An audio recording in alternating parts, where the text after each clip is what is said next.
Great. So, welcome back, everyone, for another interview with the Alternative Journal. We're joined today by Dave Graney to discuss the upcoming tour of Lou Reed, the Velvet Underground, and Nico, which will be hitting Melbourne at the end of January. So, Dave, I want to jump in with a quote, famous quote of Brian Eno about that first album, the Velvet Underground. Yes, First Velvet Underground album. Okay. first Velvet's album. So famously, it's only sold around 10,000 copies in the first couple of years. And Brian Eno said of it that everyone who bought one started a band. So I wanted to ask your opinions on that album. Do you remember the first time you heard it? I think I heard Lou Reed solo first before I heard the Velvet Underground. There's another quote. There was a underground Scottish label from Glasgow called Postcard Records in the 80s, and they were like a precursor of, really strong regional British label, indie label. And they had a guy who ran the label just out of his bedroom, and he said all the bands on our label are inspired by different Velvet Underground albums. Orange Juice come from the third album, and Joseph K come from White Light, White Heat, and another band came from Loaded. So the first album might have inspired a 10,000 bands, but yeah. Each album could have, but yeah, I heard his solo albums first, and on this show I'm doing songs from his solo career. I'm not doing any Velvet Underground ones. And do you remember first time listening to Lou? Was it a memorable experience? I was a teenager, and it was just part of a pop world, and I was, 14, 15 or something, and it was a very different world to ours. So I didn't hear it was a hit album, but I heard the record at friends' places, and I don't think I got it myself. It was everywhere. The Transformer album, and it had a hit record, but I didn't really hear it on the radio. I don't think. Called I probably did. It was called Walk on the Wild Side. Drove it. It just had the fantastic production by David Bowie. I guess I knew David Bowie's presence was on it. And in quick succession in my teenage years, there was very dramatic. Each release was really dramatic. There was Transformer, and then you noticed his first album would be around as well, that preceded it. And then Berlin came out, and that was incredibly gloomy for a teenager to listen to with, they're taking the children away. I don't know if you've heard the album Berlin. Yeah, I love that album. Yeah, listening to the taking the children away when you're 15, 16, it was shockingly gruesome, and but these came out in quick succession, and Live at Max's Kansas City in the same year, and Rock and Roll Animal I really loved, and then the kind of Lou Reed Live around of the same kind of band and era and the same metallic versions of Velvet Underground songs. They're what I heard before I heard the Velvet Underground, yes. But looking back on it now, like Transformer, incredibly great production by David Bowie with Mick Ronson's boxy guitar sound, really not taking up too much room on those great songs like Vicious and You Keep Hanging Round, and David Bowie's great, backing vocal sense, with the drama on Satellite of Love. But Lou Reed's truth and in his songs like Walk on the Wild Side, just a roll call of all the characters from the factory scene. It just had everything, meeting of ambition in his songs. And Lou Reed, afterwards, reading interviews with him was hilarious. He was always like, it was an argument. You knew it would always be dramatic.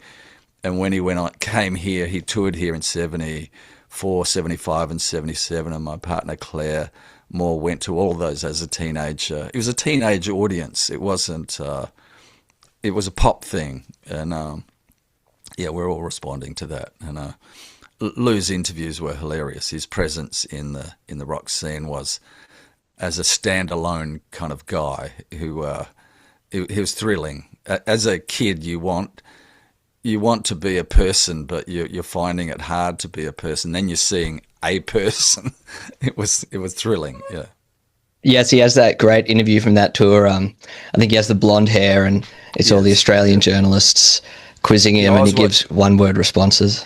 We were watching that live on TV. It was from a show called GTK, which used to come on. I know it was every night for about 5 or 10 minutes, and that character he's talking to, one of the characters is Stephen McLean, who was a real counterculture guy, but Lou Reed's even rejecting him. He says, Stephen McLean says, how does it feel being a brunette? And Lou Reed goes, how does it feel being a schmuck?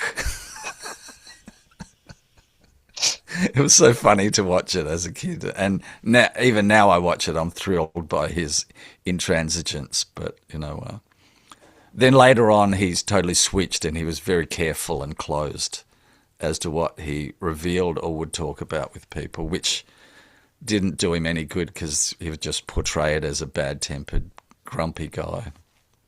Mm. Yes, well, out of that early period of Lou's solo stuff, I remember being younger and discovering Metal Machine music. And Yeah, I had a friend who bought that when I was a teen because it looked fucking great. The double album, the cover, and it's just coming out of Rock and Roll Animal and leading up to Sally Can't Dance. It just looked fucking great, and my friend spent all his money on this double album, and he's listening to it on headphones, and we go, "What's it like? What's it like?" And he's like, "Yeah, it's good. I think it's really." And my partner Claire knew. I don't. Do you know the Australian politician Christopher Pyne? oh, yes, of course. Well, he had a brother who was more of a hipster, and Claire knew him, and he was really into Metal Machine music. Really? And he loved it, but he was different to Christopher. Christopher Pyne wouldn't have liked it. Yes, indeed. What would he have liked? Not even Dire Straits. He would have Roxette. He would have liked Roxette. Yeah. I think. Maybe he would have been back in the Baroque classical, perhaps. Nothing that cool, I don't think. But as for Sorry, what I you were loved just about mentioning Metal yes, Machine. Metal Machine Sorry to music. interrupt. No, please. Yeah. What I loved about that album, because I was the same. I thought, oh, that looks cool. Metal, I clicked into it, The and I gave liner it. notes are amazing. Oh yes, I haven't seen them. The liner notes are very convincing. Yeah. But I love the. I think Lou Reed is in many ways he's more like a conceptual musician almost. Things like Metal Machine music, and even I was just listening this morning to White Light, White Heat, and the song Sister Ray. I think it's just as good as a concept as it is of a song. And I wanted to ask you about what you think of Lou Reed specifically, but the role of art as music as art, because I think Lou really personifies that with a lot of his stuff. I think he pushed it, and he was very emboldened probably by Warhol. And he had a period in the Velvets where he was encouraged, emboldened, and allowed to do whatever he liked. But I think he'd also had a period before that when he was working as a songwriter for hire for Pickwick Music, where he was like a 9-to-5 job to write knockoff songs of hits. He got the skills to write simple chord progressions and songs, and wasn't precious about it. So it was like training for him. So he had a lot of skills in that way, and I think he had his literary kind of aspirations or influences that he held, deeply as part of his persona. Later on, and especially about Sister Ray and all that, he would be most animated talking about technical things like especially guitars and guitar sounds, and he would just rather talk about that much more than words and lyrics. And in the 70s and 80s, he was obsessed with this thing. You'd see it on his records, binaural recording. I've looked into that. It's something about the sound of music within your own skull. And they had microphones that were arranged like like ears around, or the around a skull kind of thing. He did several albums that this is a binaural recording, and it was part of his thing. Wow, Lou's up to some fancy stuff here.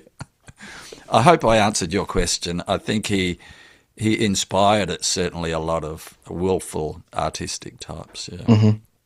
But he had chops in other areas, I think, that that helped him. Yeah.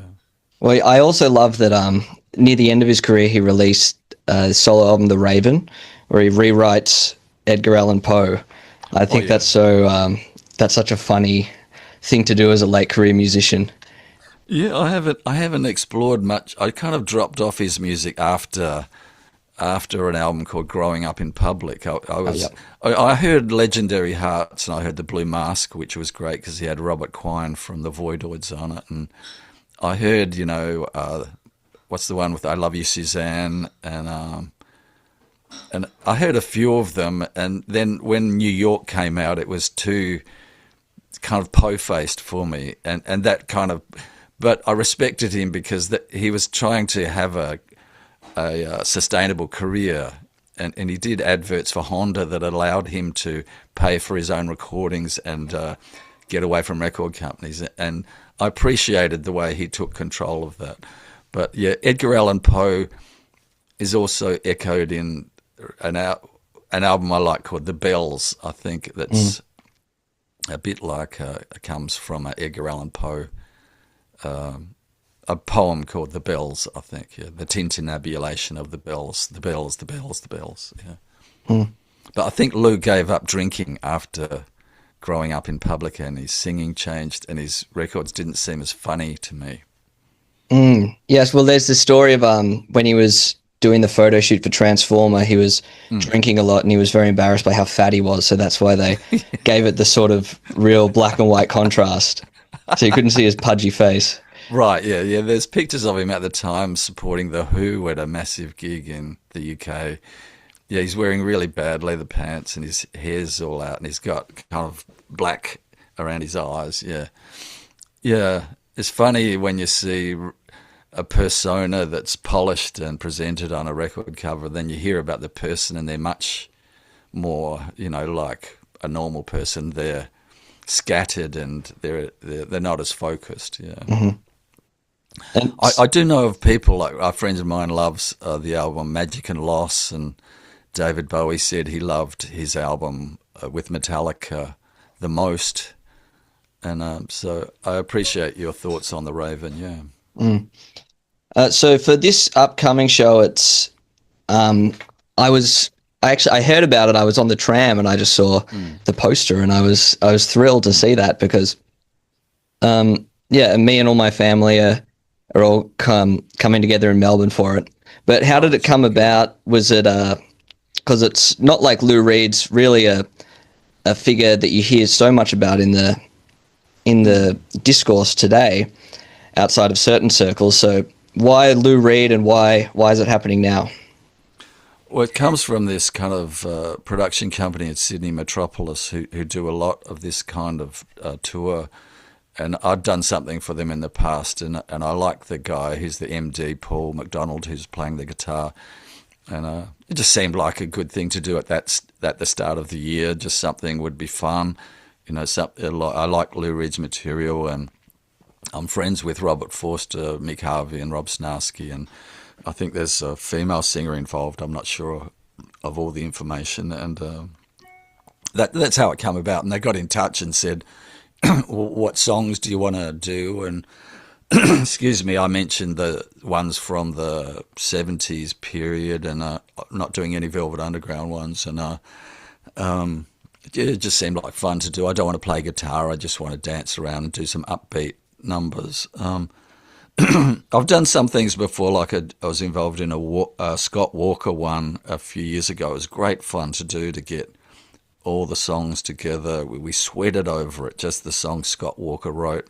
We thought, wow, the audience is going to be onto this. The audience knew one song, and it was a Walker Brothers hit called The Sun Ain't Gonna Shine Anymore. The rest was all new to them. But at the same time, it was great fun, just as a thing to go through it and learn it all. And I did another one which was all about David Bowie's Berlin albums, and that was much more about the sound. So it wasn't so much the singers; it was the band and the sound. I think this one will be much more about the songs. The Lou Reed one. So I'm happy to be part of it. Yeah. Hmm. And they've just added a second show in Melbourne on, I think it's the Wow. 6th of Feb. First one sold out. And it's been selling very well, which is great to see that there's still some energy around Lou. Yeah, I think Lou Reed's got some deep pull he came to Australia in a lot in 73, 74, 75, 77. He came, and then my partner Claire Moore went to see all of those as a teenager, and then he came back in 85, 95, 2000, 2003, 2007, and 2010. He came here a lot, worked a lot. Mm. Yeah, it's a shame I never got to see him. I would have loved to. Yeah. I saw Yeah. him once in 1985, yeah. Oh, only once. Yeah, yeah. Do you It have was any memories of the show? it was across from the Rod Laver Arena. There was another sports and swimming centre or something. He was in there. I got a free ticket and I went there. I was excited. Robert Quine was playing guitar, who played in Richard Hell and the Voidoids, and I think it was just a four-piece band. Lou, Robert Quine. He had quite a heavy drummer. What wasn't really, didn't really. It was just a rock drummer, and Fernando Saunders on bass, I guess, who did all that kind of fretless bass playing you hear on a lot of Lou's albums from that period. And have you heard the Velvet Underground reunion album when they did that tour? I think it was the early 2000s. They got did back one together. in the 90s they did one. They got back together. It was funny because they're so, I'm older now than they were then, but they were getting back together. It was great. Would have been great personally for Sterling Morrison and Mo Tucker and John Cale, but you could see John Cale and Lou they just had this fractious relationship. And then that Lou had that style of singing, a bit like Willie Nelson, where he just does everything too fast, and he goes shiny, shiny, shiny boots of leather, like doing Venus in Furs too fast, and but you think, oh well, that's what he's doing, and it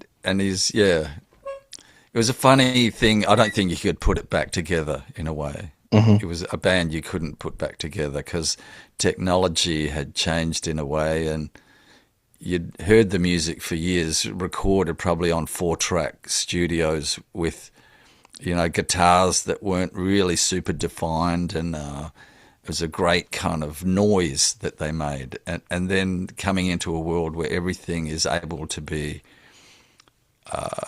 played really cleanly and separately, it loses that mad cacophony. So I don't know, what did you think of it? Yeah, I felt similar. It's because those first two albums when John was still in the band, there is that everything kind of blends together and it creates that wall of sound that John always used to go for. And I was very excited to listen to it, but obviously you can't recapture something like that. No, the early years. It's like the Rolling Stones with Brian Jones had that same magical quality. They had different periods where they had other great stuff, but with Brian Jones, it was something to do with the technology of the time. I also really liked the album Lou Reed and John Cale did, Songs for Drella, in tribute to Andy Warhol, when they came back together. A friend who loves that one. Yeah. Yes, Wow. I thought that was very nice, but So which one did you hear first? Why are you into Lou Reed? You're much too young to experience it. Oh, you must have. Some of it came out well. Yeah. Well, I first got so into presumptuous. the Velvets. I remember I would have been 15, and I downloaded Velvet Underground and Nico on my iPod. And I remember I was walking along the beach at Malakuta in Eastern Victoria, and I was listening to that, and I was, wow. It was really quite. It was quite. Well, Well, it's quite a revelation for me because I'd been mostly listening to rap music and things like that before then, pop music. And it was one of the first albums that I consciously chose as sort of becoming a human. And I've loved him ever since. My dad loved Lou Reed. Right. And yeah, I've just always been a huge fan of him as a person and him as an attitude and approach to music, just as much as the music itself. The first Velvets, I guess, I heard that I really liked was 69 Live, which Oh, yes. I would still sit down and listen to. I think it's great. And Loaded, which is incredibly thrilling kind of pop when you first hear the original version of Rock and Roll, or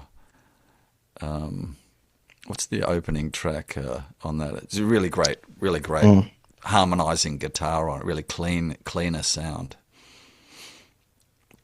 And then when 85, when VU came out, it was really good because it had studio recordings of a song like Foggy Notion and I Can't Stand It, songs that Lou Reed did on his first solo album, I think, yeah. Yeah, songs like Ocean, that's another favourite of mine from the live album. Yeah, well, Dave, thanks very much for joining us today. We can let you go, but... Hey, I'm going to put out an album in next year. Oh, yes. How could I send it to you? You can email it to me if you like. Yeah. I'd love to review it. Sure. So it's Charlie Hyde. Yeah. HYDE 1607 at Gmail. Yeah, okay. Great. Thanks, Charlie.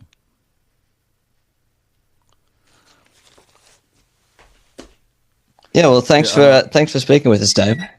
I met John Cale once. I did a few Oh, really? opening for him in about 2007 or something. I was so intimidated by him that I only approached him to say hello once, and I was too too intimidated to talk with him.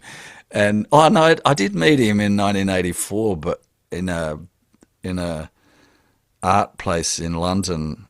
But everybody was really extremely drunk, and including him. But yeah, in 2007, yeah, he was touring here, and I was just conscious of him coping with the expectations of the audience, who were kind of dumb. And he had a fantastic band doing a new album. Like, all his new albums are amazing, and he had a young band, just brilliant, and all his skills and the technology was great. And then the only thing the audience responded to was Venus in Furs when he'd do a Velvet song. But he was doing lots of great stuff from his solo works, and it was a great honour to meet him. But yeah, him and Marquis Smith from The Fall are very intimidating people, even if you've met them a few times. I can imagine that. John Cale, my Welsh granddad, they have a very similar sort of low drawl. And I always, when I hear John Cale, he'll start to speak on stage, introduce a song. And yes. It reminds me of my grandfather. Stern. I used to listen to Helen of Troy when I was a teenager, and it was, in a way, it was like Lou. There was something deeply disturbing about his stuff. It wasn't like other music, intimations of violence and, stuff that, I wouldn't know how to deal with. And yeah. Have you heard his new song he just released, House? It's for the soundtrack for Wuthering Heights film that's coming out soon. And it's with really? Charlie XCX, who's one of she's probably the biggest pop star in the world. Right. Yeah, and she did a song featuring John Cale. I saw that come off my Spotify, and I rubbed my eyes. But I think it's wonderful. I'll have to have a listen to it because I love the album. I've been keeping up with his recent releases, and like the one I like with Adventures in the Nookie Wood was incredible. Yeah, he's fearless, He's very talented, and he's equal to Lou Reed, I think. But I've seen a few shows of people doing his music, but it's mostly focused on his 70s stuff. But I think he's still around, so I don't know whether he'll come to Australia again or not. I know. I hope so. I hope so. But yeah, well, Dave, thanks very much for joining us. And No worries, Charlie. Thank yes, you. we're excited for your Appreciate upcoming album, and we'll see you in end of Jan. it. Okay, thank you. See you later.